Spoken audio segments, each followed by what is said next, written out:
You want to get certified in cybersecurity? I will help you every step of the way.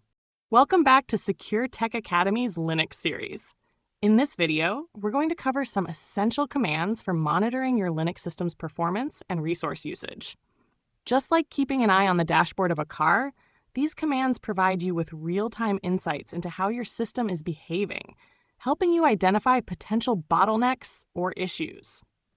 Let's explore some fundamental monitoring tools.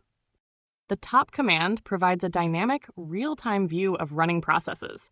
It displays a list of processes ordered by CPU usage by default, though you can sort by other metrics like memory usage. The output is continuously updated, showing you which processes are consuming the most resources. You can see information like the process ID, PID, the user running the process, CPU and memory usage as percentages, and the command being executed. Top is an invaluable tool for quickly identifying resource-intensive processes.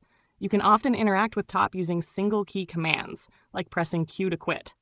Another powerful command for viewing processes is PS, which stands for process status.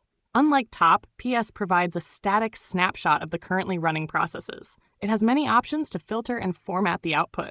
A common usage is PS AUX, which shows a detailed list of all processes running on the system, including the user, PID, CPU and memory usage, virtual and resident memory size, terminal, status, and the command. You can also filter processes by user, e.g. PS short flag uspace username, or by process name using grep in combination as seen.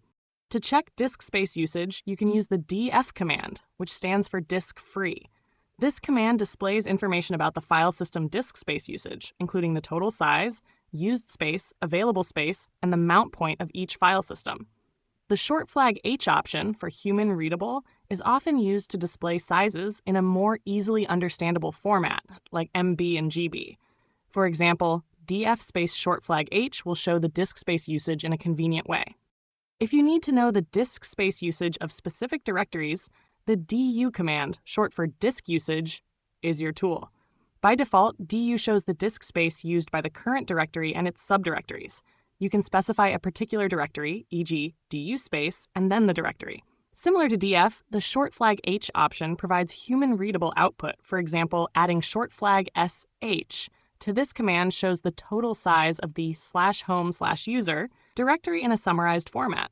These four commands, top, ps, df, and du, provide fundamental insights into your Linux system's health and resource consumption.